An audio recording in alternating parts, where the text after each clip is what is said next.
Bom dia, boa tarde e boa noite, a depender do horário que você estiver vendo esse vídeo, essa oração, essa pregação. Esse é o vídeo, a oração da noite. Uma oração poderosa que Deus vai falar com você grandemente nessa noite. Eu sei que tem pessoas que chega à noite, tem um síndrome do pânico. Chega à noite, fica apavorada, não consegue dormir. As pessoas ficam com medo. As pessoas ficam com medo de deitar e não levantar. Deus tem algo para você nessa noite. Não se preocupe. Entregue sua vida para Jesus. Jesus é o único que pode nos libertar de todos os males. Jesus é o único que pode nos libertar da peste perniciosa. Jesus é o único que pode nos libertar da mortandade que voa de noite. Lê o Salmo 91 todo dia antes de dormir. Lê em voz alta. Lê o Salmo 23. Lê em voz alta, mas o Salmo 91 é o ideal. Aquele que habita no esconderijo do Altíssimo, à sombra do Onipotente descansará. Lê o Salmo todo, é um salmo pequeno, é uma oração poderosa e tremenda. Tem pessoas que chegam à noite e começam a tremer. Seus pés se apressam para fazer o mal. Salmo 105, 119. Luz para o meu caminho é a sua palavra. Lâmpada para os meus pés é a sua palavra. E luz para os meus caminhos. A palavra de Deus é a esperança do povo nessa terra. Então, nessa noite, tudo que você for fazer, tudo que você estiver sentindo, pare por um minuto, abre sua Bíblia. No Salmo 105, 119 e no Salmos de número 91. Deus vai te abençoar. Não temas, Deus está falando com você, irmão. Não temas, eu sou contigo. Abre sua Bíblia. Em 2 Coríntios, capítulo 10, versículo 15 em diante. Estou fazendo uma série sobre o livro de Coríntios. O segunda carta de Coríntios, né? Melhor dizer assim, que o apóstolo Paulo escreveu. Eu estou fazendo uma apanhada ali, ó, porque tem muitas coisas para a igreja. A igreja precisa dessas doutrinas.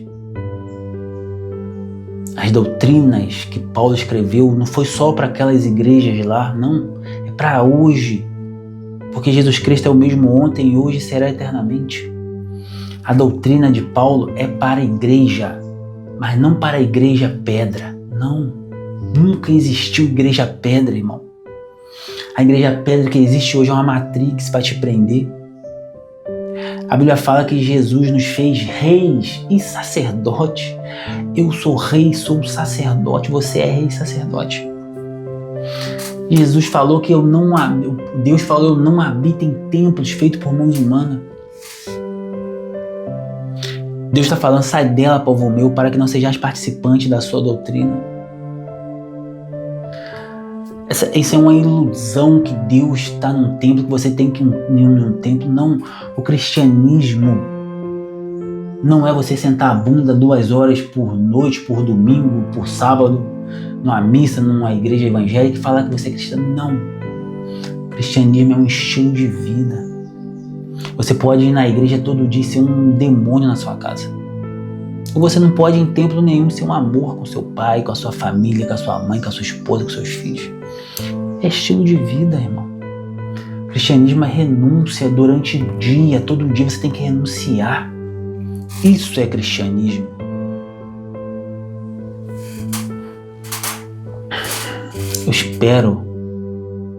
Eu espero que você preste atenção no que Deus tem para você. Deus tem algo muito grande para você. Não se prenda a 4 paredes. O que Deus tem para você vai além de 4 paredes. Não pense você que você está fazendo a vontade de Deus, a obra de Deus dentro de 4 paredes, que é mentira. Você está fazendo a obra do seu tutor, do seu pastor. Você não está fazendo a obra do bom pastor, que é Jesus Cristo. Ah, não, eu faço a obra de Deus, eu lavo a igreja todo dia. É mentira. Ah, não, eu faço a obra de Deus porque eu sou obreiro, eu fico lá no portão da igreja abrindo, cumprimentando as pessoas. É mentira. Não, porque eu faço a obra de Deus porque eu sou diácono, eu fico andando lá. É mentira. Isso é doutrina dos nicolaítas, a qual está em Apocalipse, que Deus odeia. Você quer fazer a obra de Deus? Prega a palavra quando tem a oportunidade. Você quer fazer a obra de Deus? Seja uma pessoa sábia, uma pessoa ponderada, uma pessoa justa, honesta. Quer fazer a obra de Deus? Ajuda seu próximo. Aí, ó, seu próximo, debaixo da sua casa, em cima da sua casa, do seu vizinho do lado, a pessoa que você conhece, dá uma cesta básica. Fala assim, nossa, irmão, hoje sobrou um dinheiro pra mim, você tá necessitado, eu vou pagar sua água, sua luz pra você. Hoje eu posso pagar o seu aluguel essa noite? Esse mês eu posso pagar o seu aluguel? Porque Deus me abençoou tanto, ao ponto de transbordar, que eu posso abençoar outra pessoa, porque esse Deus, ele é abundante na minha vida. Aí a pessoa vai olhar assim, nossa, mas eu quero conhecer esse Deus também, porque eu tô vivendo uma miséria desgraçada. Isso é fazer a obra de Deus, porra. Abre sua Bíblia em 2 Coríntios 10, 15, em diante diz assim. Nós não gloriando fora da medida de nosso trabalho alheios. Não nos gloriando fora de medida nos trabalhos alheios. Antes, tendo esperança de que, crescendo a vossa fé, seremos abundantemente engrandecidos entre vós, conforme a nossa regra, para anunciar o Evangelho nos lugares que estão além de vós, e não em campo de outro, para nos não gloriarmos nos que estava já pregado. Aquele, porém, que se gloria, gloria-se no Senhor, porque não é aprovado quem a si mesmo se louva, mas sim aquele a quem o Senhor louva. Tem tudo a ver com o que eu acabei de falar agora. Paulo não se gloriava, não nos gloriando fora da medida do trabalho alheio. Por que as pessoas se gloriam em pregar o Evangelho? Ah, eu sou pregador, eu sou isso, eu mereço um salário. Por que você está se gloriando em trabalhos alheios? Você não está fazendo mais que a sua obrigação. Levar o Evangelho ao próximo. Nós que temos o dom de pastorear, nós temos obrigação de pregar o Evangelho. Nós temos obrigação de anunciar o Evangelho nos lugares aonde não chegou ainda. Só que sabe o que acontece hoje? É o que o Paulo está falando. Para anunciar o Evangelho nos lugares que estão além de vós, e não em campo de outro. Não em campo de outro. Paulo está falando aqui, amigo, é comum você abrir uma igreja numa rua e essa igreja bombar, cheia de gente e tal. Aí vem um invejoso que é evangélico também, fala assim, opa, peraí, vou abrir uma igreja ali do lado ou em frente para roubar membro daquela igreja. Na minha cidade tem rua que tem 10, 15, 20 igrejas, uma do lado da outra. São ladrões da fé. Paulo está falando aqui, ó. Aqui, ó. Para nós não gloriarmos, não, aqui, ó, para anunciar o Evangelho nos lugares que estão além de vós, e não em campo de outro. Aí a pessoa olha lá, nossa, aquela igreja lá tá lotada de gente. Vou lá, vou pregar, vou botar uma do lado, uma em frente, vou ser concorrente. Torna concorrente. Você vai se gloriar disso, irmão? É isso que você está fazendo? Paulo já advertiu isso aqui já, ó. Você está se gloriando por quê? Ai, minha igreja é grande, tem um monte de gente, olha quantos membros, 1.000, 10, 5.000 membros. Está se gloriando por quê? Você não pode se gloriar, porque isso é pecado. O Deus da glória que vai te dar honra, Ele vai te honrar. Está aqui escrito aqui, ó. Aquele, porém, que se glorie, glorie-se no Senhor, para que não é aprovado, porque não é aprovado que a si mesmo se louva, mas sim aquele a quem o Senhor louva.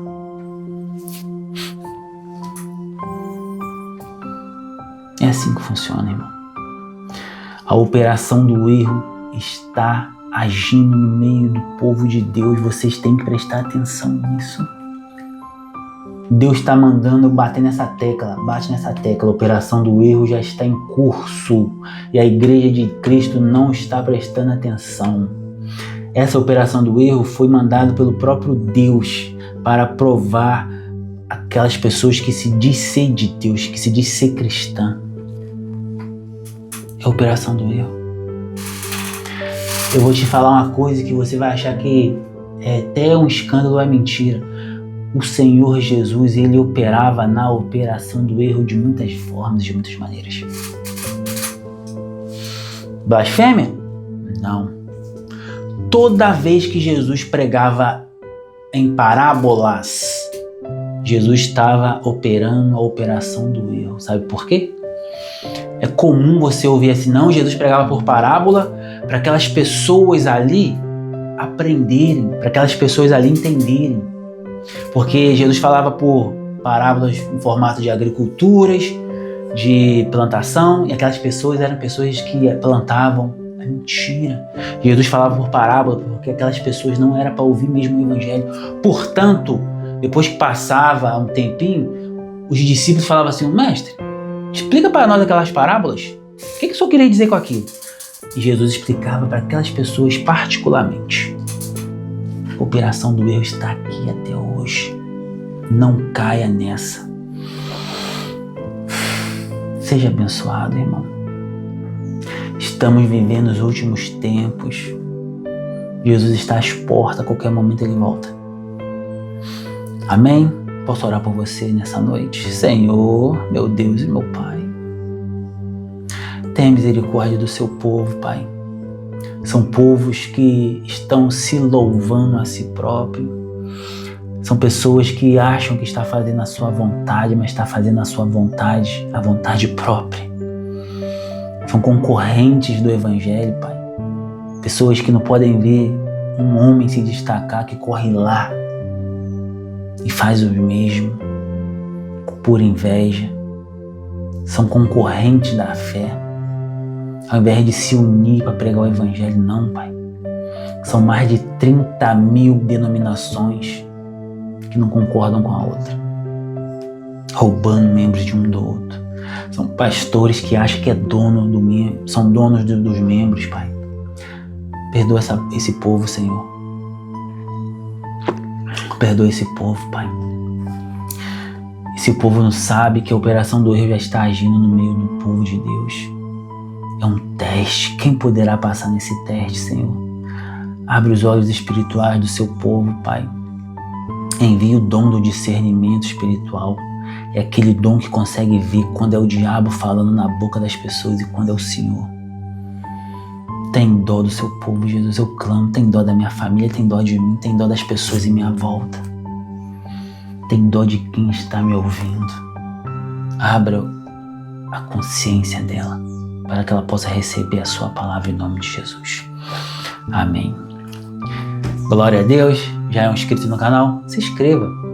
Não é um inscrito, não? Posso fazer nada por você. Seja abençoado. Se inscreva aqui. Aqui você vai receber a palavra do Messias. Eu não estou aqui em nome de religião AIB, eu estou aqui em nome da palavra do Messias. Eu não prego minhas palavras, eu não tenho uma religião por trás de mim, não.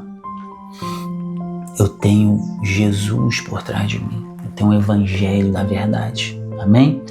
Fique com Deus e até o próximo vídeo.